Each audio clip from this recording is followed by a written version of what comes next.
તો મિત્રો આજે થઈ ગયો છે ચેલેન્જનો 12મો દિવસ। હું કરવાનો છું 30 વિડીયોના માધ્યમથી ચેનલ મોનેટાઈઝ। તો શું લાગે છે તમને બધાને મારી યુટ્યુબ ચેનલ ખરેખર મોનેટાઈઝ થશે કે નહીં થાય? કમેન્ટ કરીને જરૂરથી જણાવી દેજો। જય શ્રી કૃષ્ણ, જય માતાજી મિત્રો। આજે હું તમને બધાને શીખવાડવાનો છું કે ભાઈ યુટ્યુબ પર વિડીયો કઈ રીતે અપલોડ કરવા, યુટ્યુબ પર વિડીયો અપલોડ કરવાની સાચી ટ્રીક કઈ છે। કારણ કે ઘણા બધા મિત્રો યુટ્યુબ પર મહેનત કરતા હોય છે, ઘણા બધા મિત્રો યુટ્યુબ પર વિડીયો બનાવતા હોય છે, પરંતુ વ્યૂઝ નથી આવતા, જેથી કરીને મિત્રો હાર માની લેતા હોય છે। પરંતુ દરેક મોટા ક્રિએટર હંમેશા 0 સબસ્ક્રાઇબર અને 0 વ્યૂઝ થી શરૂઆત કરી હતી, પરંતુ એમનામાં આપણામાં એટલો ફરક હોય છે કે એ બધા યુટ્યુબરો સતત કામ કરતા રહ્યા અને સતત નવું શીખતા રહ્યા। એટલે ચિંતા કરવાની બિલકુલ જરૂર નથી। યુટ્યુબ પર સફળ થવા માટે કોઈ એવી સિક્રેટ ટ્રીક નથી। સિક્રેટ ટ્રીક માત્ર એટલી જ છે કે ભાઈ તમારી કન્સિસ્ટન્સી। સેકન્ડ નંબરમાં તમારું વોઇસ કમ્પ્લીટ આવવું જોઈએ, પબ્લિકને તમારું ઓડિયો એકદમ ક્લિયર સંભળાવવું જોઈએ। ત્રીજા નંબરમાં તમે જેટલા પણ શૂટ લ્યો છો એ બધા શૂટ હંમેશા એકદમ ક્લિયર દેખાવા જોઈએ, જેથી કરીને તમારી જેટલી પણ ઓડિયન્સ, તમારી જેટલા પણ તમે બધા સબસ્ક્રાઇબર બિલ્ડ કરશો એમને જોવાની ખૂબ જ મજા આવશે। તો નવા સબસ્ક્રાઇબર રોજ એડ થતા જશે। પરંતુ આજે હું તમને બધાને શીખવાડવાનું છું કે ભાઈ યુટ્યુબ પર વિડીયો અપલોડ કરવાની સાચી ટ્રીક કઈ છે।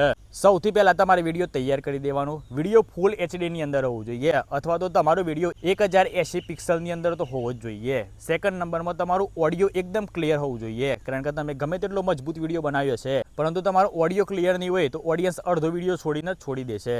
સેકન્ડ નંબરમાં થંબનેલ પહેલાંથી બનાવીને રાખો, કારણ કે ઘણા બધા મિત્રો શું કરતા હોય છે, પહેલા વિડીયો અપલોડ કરી દેતા હોય છે અને પછી થંબનેલ બનાવતા હોય છે। થંબનેલ પર તમે જેટલું વધારે ફોકસ કરશો ને એટલો વિડીયો તમારો વધુ ઉપડશે, કારણ કે થંબનેલ છે ને પબ્લિકને ક્લિક કરાવે છે અને તમારો કોન્ટેન્ટ પબ્લિકના આખા વિડીયો જોવામાં મજબૂર બનાવી દે છે। એટલા માટે કોન્ટેન્ટ પણ મજબૂત હોવું જોઈએ અને થંબનેલ પણ મજબૂત હોવું જોઈએ। સૌથી પહેલા થંબનેલ આવે, પછી તમારો કોન્ટેન્ટ આવે। ત્રીજા નંબરમાં ટાઇટલ તમારે વ્યવસ્થિત લખવાનું, જેથી કરીને કોઈ સર્ચ કરતા હોય તો તાત્કાલિક તમારો વિડીયો અંદર આવવો જોઈએ। ઘણા બધા મિત્રોએ કદાચ ચેનલ બનાવી હોય પરંતુ ચેનલ છે ને યુટ્યુબ સર્ચની અંદર નહીં બતાવતી હોય, એ બધું પણ તમારે બધાને શીખવું હોય તો મને કમેન્ટ કરીને જણાવી દેજો। તો આપણે નેક્સ્ટ વિડીયો એ ટોપિક પર બનાવશું કે ભાઈ આપણી યુટ્યુબ ચેનલ સર્ચની અંદર કઈ રીતે લાવી। ટાઇટલ તમારે એવું લખવાનું કે ભાઈ જેથી કરીને તમે સર્ચ કરો તો તાત્કાલિક તમારો વિડીયો અંદર શો કરે। સેકન્ડ નંબરમાં ખોટા પ્રોમિસ ના કરવાના। ત્રીજા નંબરમાં વિડીયોમાં તમે જે બતાવ્યું હોય ને એ જ ટાઇટલની અંદર લખવાનું, જેમ કે ખરાબ ટાઇટલ, આ જોઈને તમે શોક થઈ જશો, અને સારું ટાઇટલ કે ભાઈ 20,000 થી નીચેના બેસ્ટ સ્માર્ટફોન, આ એકદમ સારું ટાઇટલ છે। ચોથા નંબરમાં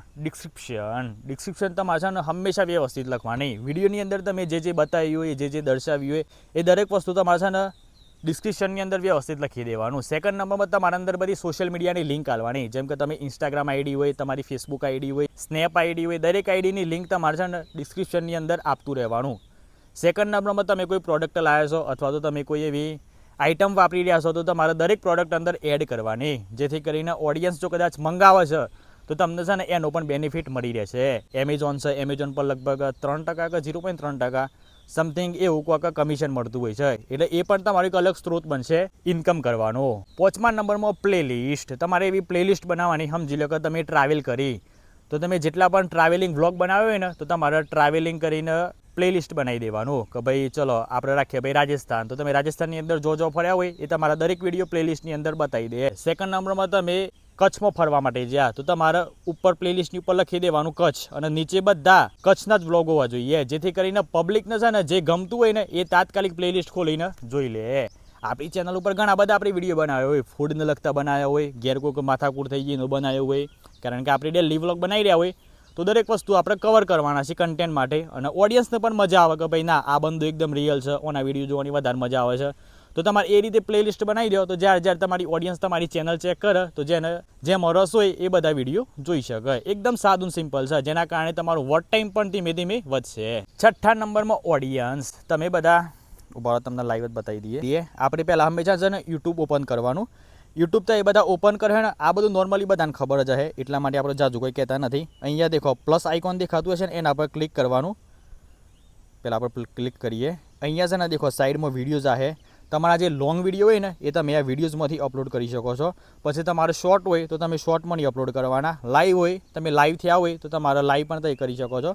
અને તમે કોઈ પોસ્ટ બનાવી હોય કે ભાઈ આજે મારો વિડીયો નહીં આવવાનો, અથવા તો કોંગ્રેચ્યુલેશન્સ મારા 10,000 ફોલોવર પૂરા થઈ ગયા, 10,000 સબસ્ક્રાઈબર પૂરા થઈ ગયા, એવી પણ તમે પોસ્ટ કરી શકો છો। પોસ્ટ કરવાથી પણ છે ને ધીમે સબસ્ક્રાઈબર વધતા હોય છે, કારણ કે ઘણી વાર કેવું થાય, નવા જે ઓડિયન્સ હોય, નવા સબસ્ક્રાઈબર હોય, એમની જોડે આપણો વિડીયો ના પહોંચે તો કદાચ આપણી પોસ્ટ પણ પહોંચી શકે છે, જેથી કરીને પોસ્ટના માધ્યમથી એમને જો પોસ્ટ ગમી જાય તો આપણી આખી ચેનલ જોવું, જે વિડીયો એમને પસંદ આવે એ બધા વિડીયો જોવું, એના કારણે આપણો વોચ ટાઈમ વધે અને જો ચેનલ મોનેટાઈઝ હોય તો આપણે સારી એવી ઇન્કમ પણ જનરેટ થાય. એકદમ સિમ્પલ ફંડો છે. યુટ્યુબ પર વિડીયો અપલોડ કરવાની એકદમ સિમ્પલ ટ્રીક છે. દેખો, સૌથી પહેલાં આપણે યુટ્યુબ ઓપન કરી નાખવાનું. અહીંયા પ્લસ આઇકોન દેખાય છે, એના પર ક્લિક કરવાનું. અહીંયા વિડીયોઝ દેખાય, બરાબર છે.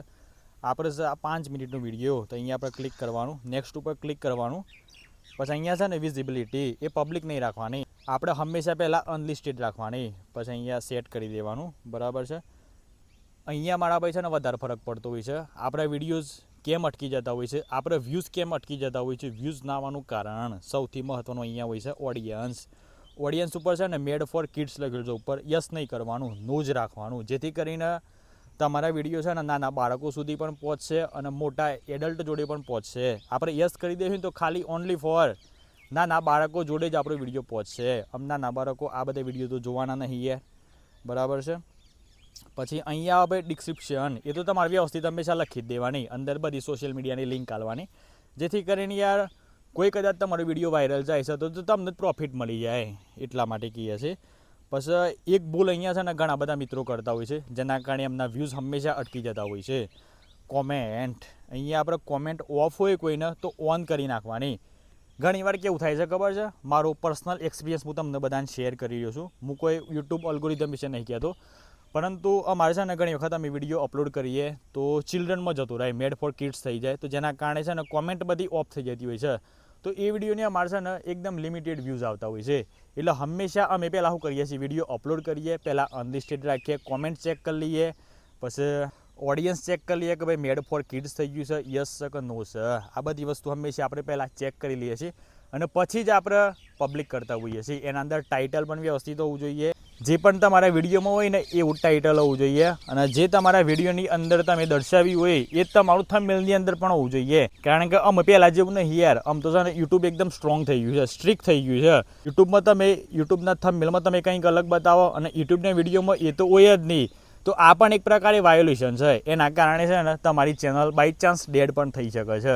સેકન્ડ નંબરમાં ભાઈ યુટ્યુબ પર છે ને ઘણી બધી કોમ્યુનિટી ગાઈડલાઇન સ્ટ્રાઇક આવતી હોય છે. સેકન્ડ નંબરમાં છે ને ભાઈ કે યુટ્યુબ પર ઘણી બધી બાબતોનું ધ્યાન રાખવું પડતું હોય છે, જેથી કરીને કોમ્યુનિટી ગાઈડલાઇન સ્ટ્રાઇક ના આવી જાય. કારણ કે એવું કહેવાય છે કે ભાઈ ખાલી 3 કોમ્યુનિટી ગાઈડલાઇન સ્ટ્રાઇક આવી જાય તો તમારી ચેનલ પરમેનન્ટ ડિલીટ થઈ શકે છે. તો પછી ચેનલ એકવાર ડિલીટ થઈ જાય ને તો પાછી લાવી બહુ મુશ્કેલીમાં આવી જતા હોઈએ છીએ, કારણ કે આપણે ઘણી બધી મહેનત કરી હોય અને બધી મહેનત આપણે પોણીમાં જતી રહે તો આપણને કેટલું નુકસાન આવે યાર. અને એ પણ પાછા આપણે તો સોશિયલ મીડિયા પર જ બેસી રહ્યા હોય કે ભાઈ યુટ્યુબમાંથી અમારે પેમેન્ટ આવે, ઇન્સ્ટાગ્રામમાંથી અમારે પેમેન્ટ આવે, અને એ સમયે જ આવું થાય તો આપણે છે ને એકદમ હાર માની જઈએ. તો છે ને ભાઈ આ બધી બાબતોનું બહુ ખાસ ધ્યાન રાખવું પડતું હોય છે. પછી તમે અપલોડ કરી દો તો એકદમ સિમ્પલ ટ્રીક છે, કોઈ જાજી નહીં. આમ આપણે વાત કરીએ કે ભાઈ ખરેખર યુટ્યુબ પર વિડીયો વાયરલ કરવા, યુટ્યુબ પર સક્સેસ મેળવવા માટે કોઈ એવી ટ્રીક નથી ભાઈ, એવો કોઈ શોર્ટકટ નથી કે તમે રાતોરાત વાયરલ થઈ જાય. પરંતુ હા, એક વસ્તુ છે મારા ભાઈ, કન્સિસ્ટન્સી, તમારો ઓડિયો ક્લિયર હોવું જોઈએ, તમારો વિડીયો ક્લિયર હોવું જોઈએ.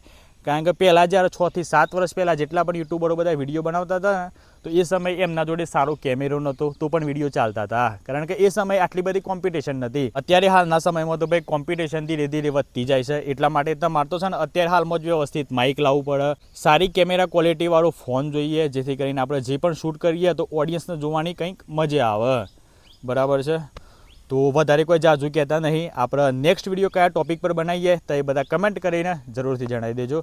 બાકી થોડું ઘણું મોટિવેશન આલ લે યાર, તો આપણું આ પર્સનલ મોટિવેશન છે મારા ભાઈ કે આ આપણે જ્યારે સોશિયલ મીડિયાની અંદર એન્ટ્રી માર્યું ને તો આપણે કદાચ ઘરના સપોર્ટ ના કરીએ, કારણ કે ગામડાની અંદર તો આ વસ્તુ કોઈને ખબર નહીં હોતી. તો એના માટે છે ને જેટલા પણ યુટ્યુબરો બધા વાયરલ થયેલા હોય, જે યુટ્યુબરોએ નવી ગાડી લાવ્યા હોય, પછી મકાન બનાવ્યું હોય, સક્સેસ મેળવ્યા બાદ જે વસ્તુ કરી હોય જીવનની અંદર, જે પ્રગતિ કરી હોય એ બધી આપણે છે ને મમ્મી પપ્પા છે, આપણો ભાઈ છે, પછી એ બધાને આપણે બતાવવી પડે, પરિવારને બતાવવું પડે. તો પરિવારને પણ ટ્રસ્ટ આવે કે ના ભાઈ મારો બેટો પણ આ કરી લે છે. કારણ કે જો સુધી ભાઈ તમારા ઘરમાં સોશિયલ મીડિયાના માધ્યમમાંથી પૈસા નહીં આવે ને ત્યાં સુધી ભાઈ કોઈ તમારા પર વિશ્વાસ કરશે નહીં. એટલા માટે હંમેશા ભાઈ હાર ના માનતા, મહેનત કરતા રહેજો, કન્સિસ્ટન્સી કમ્પ્લીટ રાખજો યાર. તો એક દિવસ વિડીયો 100% તો નહીં કહેતા, પરંતુ વાયરલ તો થશે ને થશે જ મારા ભાઈ. પણ હા, મહેનત પર નિર્ભર કરે છે, કારણ કે અત્યારે હાલમાં તો તમે યુટ્યુબ પર ગમે તે કોઈ પણ કોન્ટેન્ટ લખ્યો ને, એમની કોઈ પણ તમે આલ્ફાબેટ લખ્યો ને તો એ તાત્કાલિક વિડીયો આવી જાય છે. એટલે વિચાર કરો કે કેટલા બધા વિડીયો અપલોડ થયેલા છે, બરાબર છે. તો એટલા માટે આપણે છે ને એવું કોઈ કોન્ટેન્ટ લાવવું પડે કે જેથી કરીને પબ્લિકને જોવાની મજા આવે અને પબ્લિક વિડીયોની અંદર રસદાર આવે, આપણા વિડીયો વધુ ઓડિયન્સ સુધી પહોંચે તો ભાઈ વધુ ઇન્કમ આપણને મળશે. અને ઘણા બધા ટેક્સ ફોર્મ આવતા હોય છે ને એ પણ મોનિટાઈઝ ત્યાં પછી હંમેશા ભરી લેવાના. જો નહીં ભરો ને તો પાછી છે ને ટેક્સ તમારે વધારે કપાશે. એક તો જો યુએસ ટેક્સ આવતો હોય છે, એક ઓસ્ટ્રેલિયન ટેક્સ આવતો હોય છે. આ બધું તો હું તમને નેક્સ્ટ વિડીયોમાં બધું જણાવતો રહે, પરંતુ એકદમ સાદું સિમ્પલ ભાઈ હતું. બરાબર છે. તો તમને બધાને હું આશા રાખું છું કે ભાઈ વિડીયો ગમે તો લાઇક કરી દેજો, ચેનલ પર આવેલા તો ચેનલને સબસ્ક્રાઇબ કરી લેજો. બાકી મળીએ કાલના નવા વિડીયોમાં. કાલે કયા ટોપિક પર વિડીયો બનાવીએ કમેન્ટ કરીને જરૂરથી જણાવી દેજો. Bye bye.